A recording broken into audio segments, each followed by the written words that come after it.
Assalamualaikum warahmatullahi wabarakatuh. Selamat siang semuanya. Gimana nih kabarnya hari ini? Pada sehat semua kan? Alhamdulillah kalau baik-baik saja dan pada dalam keadaan yang sehat. Hari ini kita akan belajar tetap secara online ya. Dan juga mari kita doakan semoga pandemi COVID-19 segera berakhir agar kita dapat berkumpul kembali di dalam kelas. Namun sebelum memulai pembelajaran, mari kita berdoa menurut agama dan kepercayaan masing-masing. Berdoa dimulai. Berdoa selesai. Hari ini kalian akan mengisi presensi yang akan Ibu berikan. Nah, ini adalah link presensi yang wajib kalian isi sebagai bukti kehadiran kalian di dalam kelas. Oke, jika sudah, Ibu akan memberikan kata-kata yang insya Allah bisa membangkitkan semangat kalian lagi nih. Yaitu, kalian tidak boleh pantang menyerah, sesusah apapun, sesulit apapun, kalian pasti bisa melaluinya. Sama halnya dengan apa yang akan kita pelajari hari ini. Mungkin kalian akan merasakan, males belajarnya, apalagi materinya hitung-hitungan, terus udah siang, apalagi belajarnya lagi online. Tapi percayalah, ilmu akan berguna untuk di masa depan. Oleh karena itu, yuk kita belajar bersama untuk mengubah masa depan agar menjadi lebih baik lagi. Minggu lalu kita sudah membahas materi pencatatan transaksi ke dalam jurnal umum untuk perusahaan jasa. Masih ada yang ingat tidak apa itu jurnal umum? Iya, benar apa yang dibilang oleh Imelda ya, bahwa jurnal umum adalah sebuah jurnal yang dipergunakan untuk tempat melakukan pencatatan bagi segala jenis bukti transaksi keuangan pada perusahaan dalam suatu periode tertentu. Dalam akuntansi juga ada beberapa kelompok akun, yaitu aktiva, kewajiban, modal, pendapatan, dan beban. Baiklah, untuk hari ini kita akan membahas materi mengenai posting jurnal umum ke dalam buku besar untuk perusahaan jasa dengan mata pelajaran yaitu praktikum akuntansi perusahaan jasa, dagang, dan manufaktur untuk KD 3.3 yaitu menerapkan posting jurnal umum ke dalam buku besar untuk perusahaan jasa, dan 4.3 yaitu melakukan posting jurnal umum ke dalam buku besar untuk perusahaan jasa.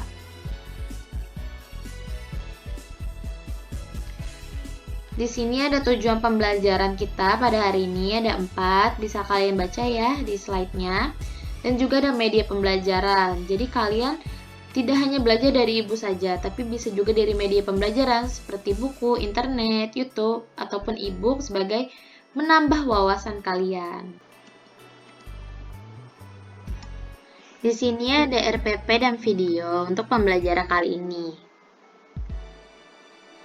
Nah, ini adalah RPP-nya ya. Bisa dilihat. Nanti mungkin untuk filenya akan Ibu kirimkan ke WhatsApp group.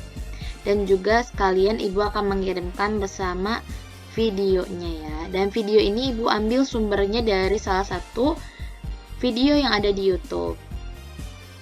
Namun sebelumnya Ibu mau minta maaf nih, untuk hari ini Ibu nggak bisa menayangkan videonya. Nanti kalian lihat saja yang akan Ibu kirimkan videonya di grup WhatsApp, karena juga waktu kita untuk hari ini lumayan terbatas. Oke, kita langsung saja ya masuk ke pembahasan. Pembahasan kita yang pertama ada pengertian buku besar, kedua fungsi buku besar, 3 aturan debit kredit, 4 bentuk-bentuk buku besar, kelima prosedur posting jurnal umum ke akun buku besar, keenam contoh pencatatan buku besar. Yang pertama pengertian buku besar. Apa itu buku besar? Ada yang tahu nggak apa itu buku besar?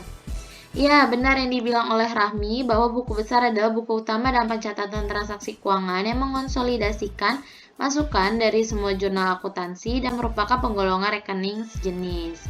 Namun, selain itu ada juga Pengertian buku besar secara umum, yaitu buku besar yang berisi perkiraan-perkiraan yang mengikhtisarkan pengaruh adanya transaksi keuangan terhadap perubahan sejumlah kos seperti aktiva, kewajiban, dan modal perusahaan. Lalu menurut Ade Firmansyah, buku besar adalah kumpulan akun-akun yang digunakan untuk merangkum transaksi yang telah dicatat dalam jurnal umum. Yang terakhir menurut Gita Brahmana, yaitu tahap pencatatan akhir dalam akuntansi yang menampung ringkasan data yang telah dikelompokkan bersumber dari jurnal. Selanjutnya ada fungsi buku besar. Fungsi buku besar ini dibagi menjadi 4. Yang pertama, alat untuk meringkas data transaksi yang telah dicatat dalam jurnal umum. Kedua, sebagai bahan atau informasi untuk menyusun laporan keuangan. Ketiga, sebagai alat dalam menggolongkan data keuangan serta dapat untuk mengetahui jumlah atau keadaan rekening yang sebenarnya, apakah ada perbedaan atau tidak.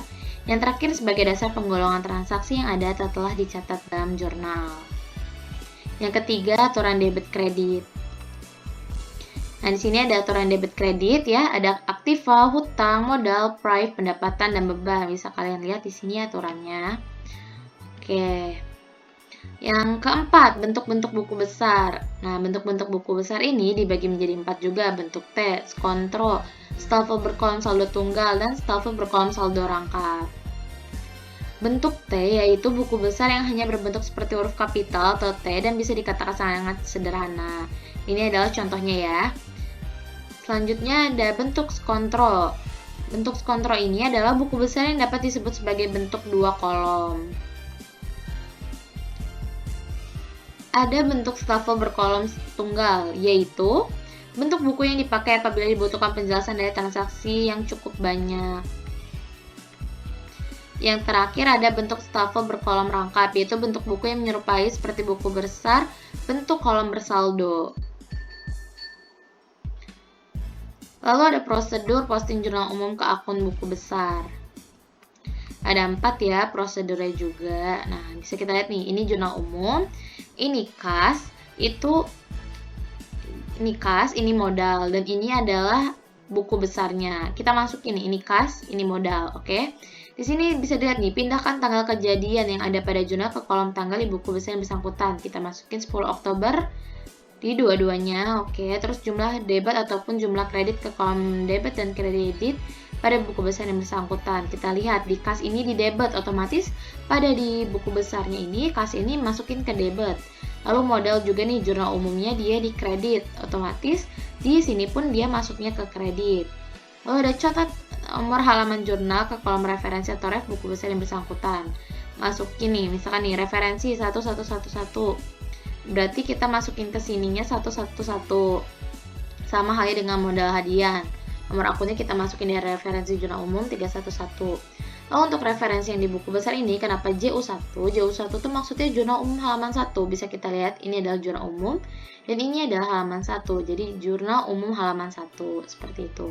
Terus ada penjelasan atau keterangan singkat di kolom keterangan pada jurnal bisa dipindahkan.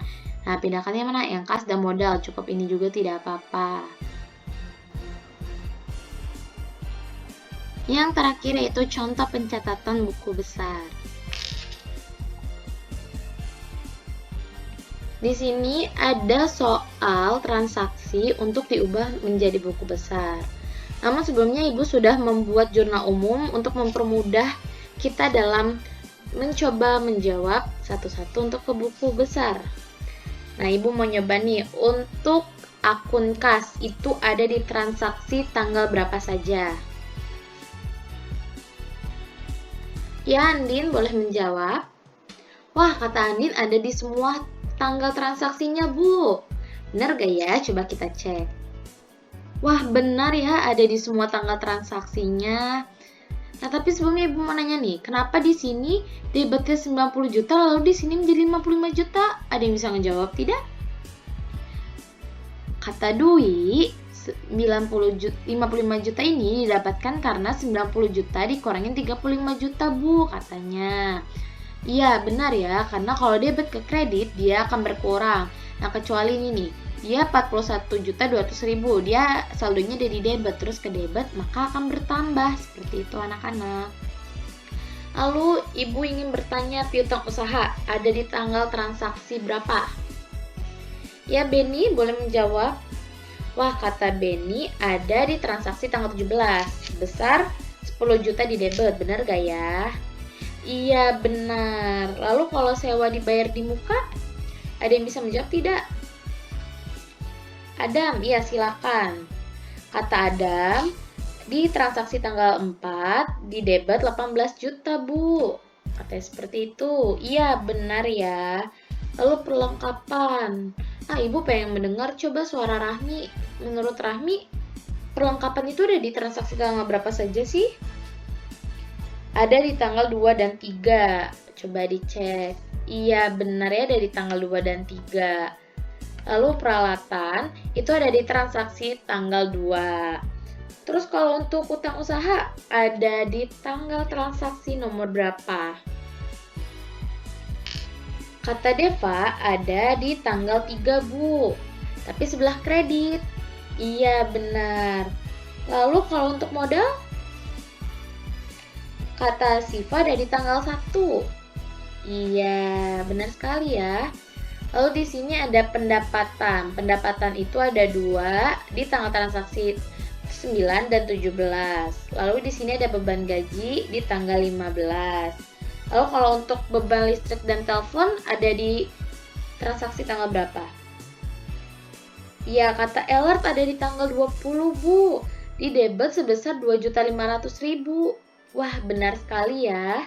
Lalu untuk beban iklan, ayo terakhir. Kata Minerva, beban iklan ada di transaksi tanggal 5 sebesar 1 juta di debit. Kita cek ya. Wah, benar sekali ya. Ternyata pada yang pintar-pintar semua nih bisa menjawabnya. Baiklah, pembelajaran hari ini telah selesai. Sebelum Ibu tutup pembelajaran kita hari ini, adakah yang ingin bertanya? Baiklah, jika tidak ada yang ingin bertanya, kita simpulkan saja ya materi pembelajaran hari ini. Namun sebelumnya, adakah yang ingin mencoba untuk menyimpulkannya? Ya, silakan kepada Yusuf. Benar ya apa yang disimpulkan oleh Yusuf, bahwa fungsi adanya buku besar adalah untuk meringkas data transaksi yang telah dicatat dalam jurnal sebagai wadah untuk menggolongkan data keuangan dan mengetahui jumlah atau keadaan rekening yang telah terjadi sebagai dasar pengelompokan transaksi yang telah dicatat dalam jurnal serta sebagai data sumber informasi untuk menyusun laporan keuangan. Selain itu, akun-akun yang akan diposting di buku besar merupakan akun yang ada di jurnal umum seperti akun harta, utang, modal, pendapatan, dan beban. Juga ada bentuk-bentuk buku besar yang dibagi menjadi 4, yaitu bentuk T, kontrol, stafel berkolom tunggal, dan stafel berkolom rangkap. Karena materinya sudah selesai dan tidak ada yang ingin bertanya, Ibu akan memberikan tugas kepada kalian. Tugasnya secara berkelompok dan sudah Ibu pilihkan nama-nama kelompoknya. Untuk yang di bold nih seperti Andin, Bagas, Ailen, Imelda, dan Haikal akan menjadi ketua kelompoknya. Tugasnya yaitu membuat buku besar dari transaksi yang akan diberikan dengan batas pengumpulan minggu depan di Google Classroom. Cukup ketua kelompoknya saja ya yang mengumpulkannya. Nah, ini adalah soal transaksi yang harus kalian kerjakan.